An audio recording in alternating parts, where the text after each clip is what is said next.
Assalamualaikum warahmatullahi wabarakatuh. Selamat pagi.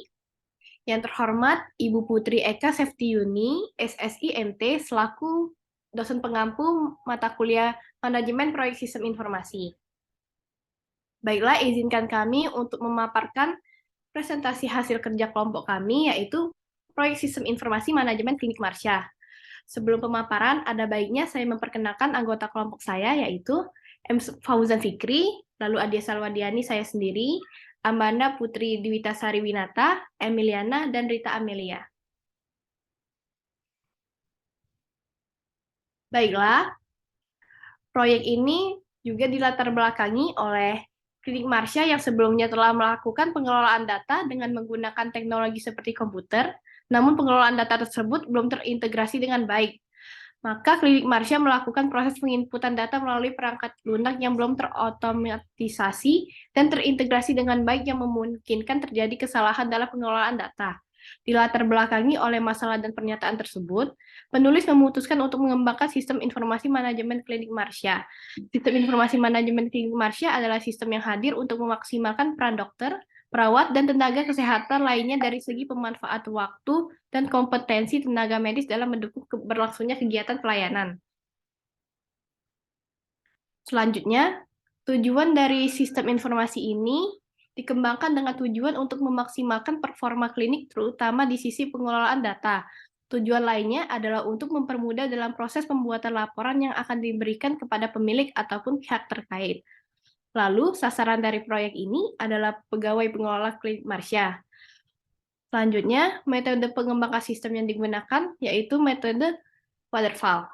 Berikut pengembangan sistem ini ada analisis, perancangan sistem, pembuatan sistem, uji coba sistem, dan implementasi. Baiklah, materi selanjutnya akan dibacakan oleh Saudari Rita Amelia. Pada Saudari Rita Amelia, saya persilakan. Baiklah, untuk selanjutnya itu ada diagram breakdown struktur atau WBS. Yang pertama di sini untuk diagram WBS-nya itu ada pada tingkat nolnya itu proyek sistem informasi manajemen klinik Marsha. Kemudian untuk tingkat 1 itu ada analisis, perancangan sistem, pembuatan sistem, dan uji coba sistem, dan implementasi sistem. Kemudian untuk pertama itu WBS analisis, yang mana tingkat satunya itu ada analisis, dan untuk tingkat 2-nya itu ada melakukan riset dan pengumpulan data dari klinik Marsha, melakukan analisis masalah, melakukan analisis kebutuhan sistem, dan mendokumentasikan hasil akhir tahap analisis.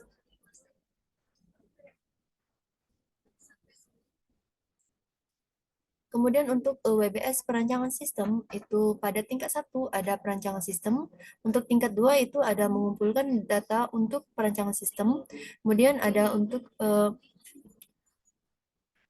mempersiapkan semua kebutuhan yang diperlukan untuk perancangan sistem, membuat desain DFD sistem, kemudian membuat desain IRD sistem. Kemudian untuk perancangan sistem, pada tingkat 2 itu membuat desain UI sistem, meninjau hasil perancangan sistem, kemudian penyesuaian desain berdasarkan hasil rapat evaluasi, dan mengumpulkan hasil perancangan sistem.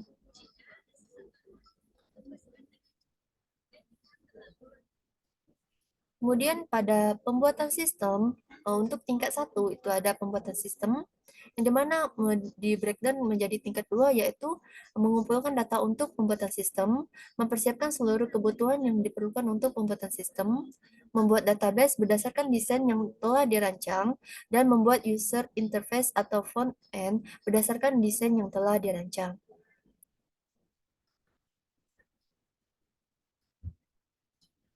Kemudian pada pembuatan sistem di breakdown menjadi tingkat 2 lagi, yaitu ada 3.5 lanjutan dari tadi, yaitu membuat kode logika proses sistem atau back-end berdasarkan desain yang telah dirancang, dan melakukan integrasi sistem secara keseluruhan, dan membuat dokumentasi instalasi dan konfigurasi sistem.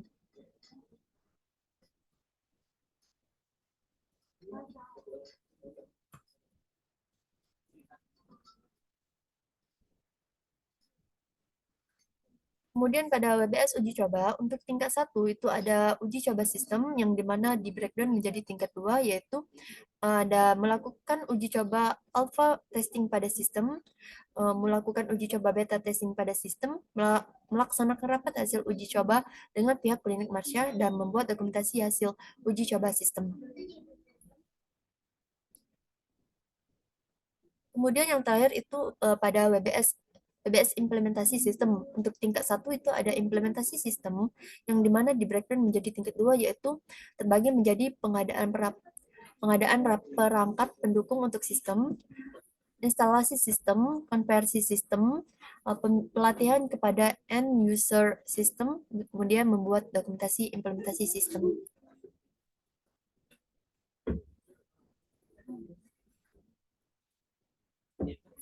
Kemudian lanjut kepada OTK dan SDM.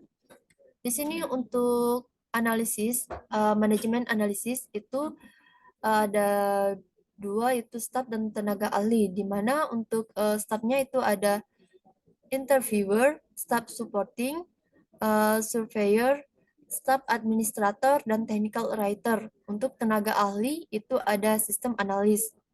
Kemudian untuk perancangan sistem itu untuk staffnya ada 3, yang dimana pada staffnya itu ada staff supporting, staff administrator, dan technical writer. Kemudian untuk tenaga ahli itu ada sistem analis, database database administrator, dan user interface. Kemudian untuk manajemen pembuatan sistem itu untuk staffnya ada staff supporting dan technical writer. Kemudian tenaga ahli itu ada programmer, sistem analis, database administrator, dan sistem interior. Kemudian untuk manajemen uji coba itu staffnya ada staff supporting dan technical writer. Untuk tenaga ahli itu ada software tester dan programmer. Kemudian yang terakhir untuk manajer implementasi sistem itu untuk staffnya ada staff supporting dan technical writer. Kemudian untuk tenaga ahli itu ada sistem tester, sistem analis, programmer, business analyst, database administrator, dan network engineer. Ini itu penjelasan dari saya kembalikan ke lanjutkan yang lain. Baiklah, selanjutnya ada estimasi anggaran, yang dimana terdapat aktivitas-aktivitasnya, SDM pelaksana, peralatan yang diperlukan, dan perjalanan dinas. Yang dimana dengan keseluruhan total bayar SDM-nya yaitu 41.700.000, total biaya peralatan 17 juta, total biaya perjalanan dinas 800.000, dan total keseluruhannya ialah 59.500.000. Untuk melihat lengkapnya bisa dilihat di file kami nanti untuk estimasi biayanya. Selanjutnya dijelaskan oleh Saudari Amanda Putri. Baiklah, untuk selanjutnya adalah penjadwalan proyek. Di sini ada terbagi menjadi 5 bagian. Yang pertama untuk analisis sistem, durasinya 14 hari, dimulai dari 15 Agustus sampai dengan 1 September. Kemudian untuk perancangan sistem, durasinya 14 hari, dimulai dari 2 September sampai dengan 21 September. Untuk pembuatan sistem, durasinya 23 hari, dimulai dari tanggal 19 September sampai dengan 19 Oktober. Untuk uji coba sistem, durasinya 10 hari, dimulai dari tanggal 18 Oktober sampai dengan 31 Oktober. Dan untuk terakhir implementasi sistem, durasinya 22 hari, dimulai dari tanggal 28 Oktober sampai dengan 28 November. Total keseluruhan dari penjadwalan dari proyek yang kami buat itu 105 hari.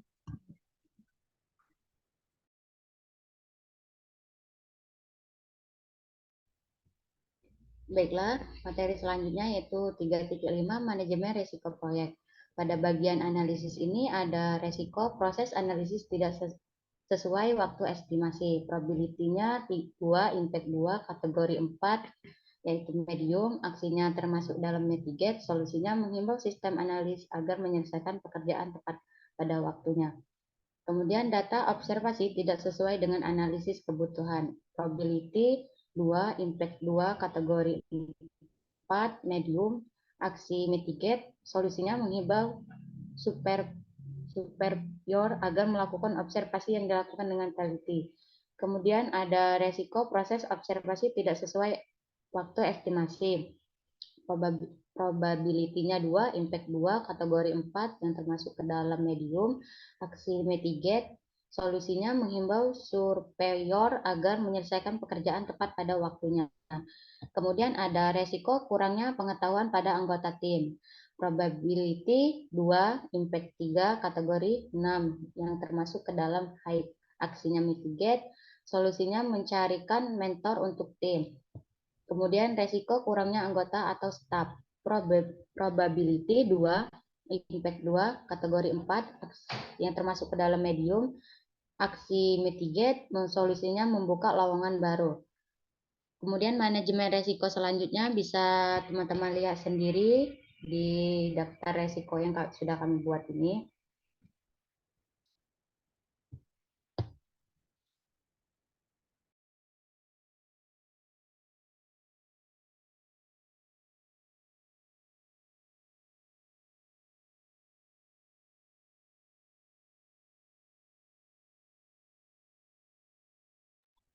Selanjutnya ada analisis cost benefit.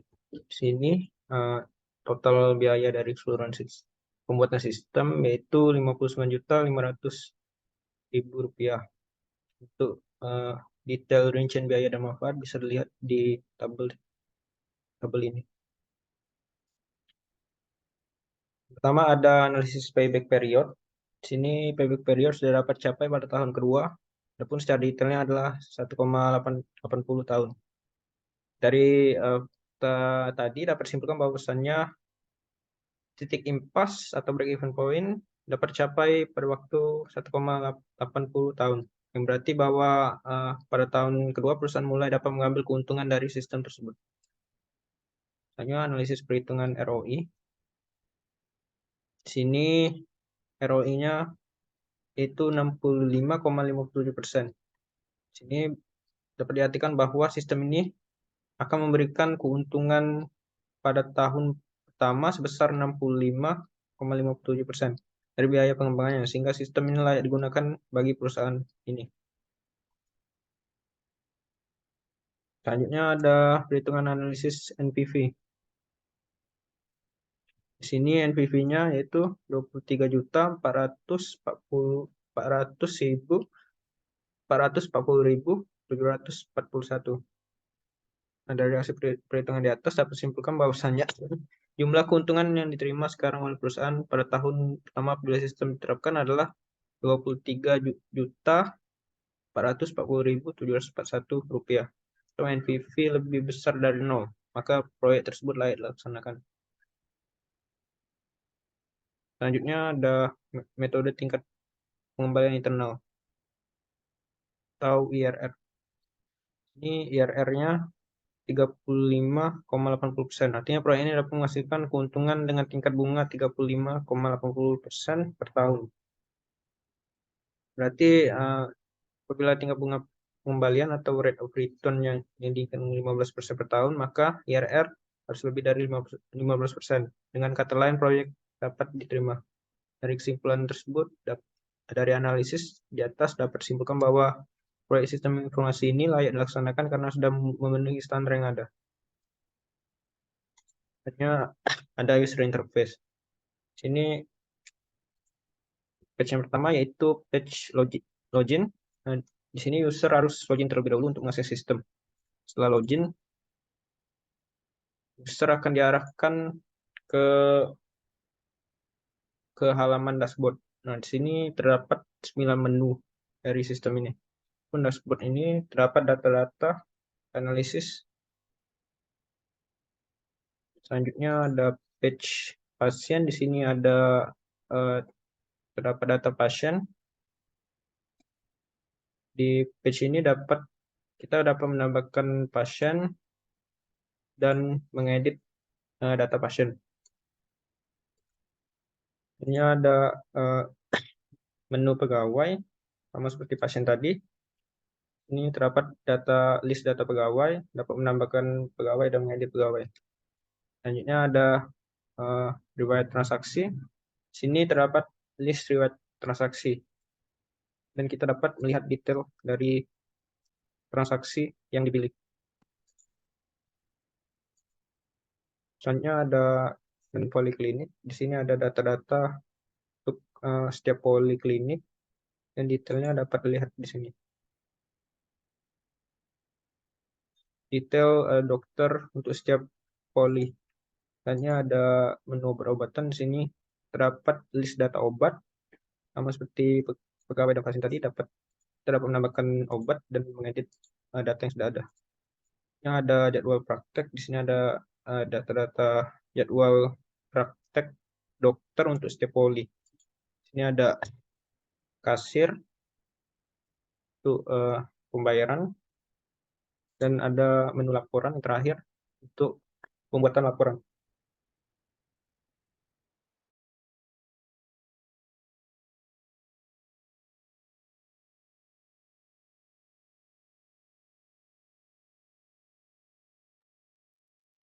Baiklah, mungkin itu saja presentasi dari kelompok kami. Sebelumnya, kami ucapkan terima kasih kepada Ibu Putri selaku dosen pengampu kami. Kami akhiri dengan wassalamualaikum warahmatullahi wabarakatuh.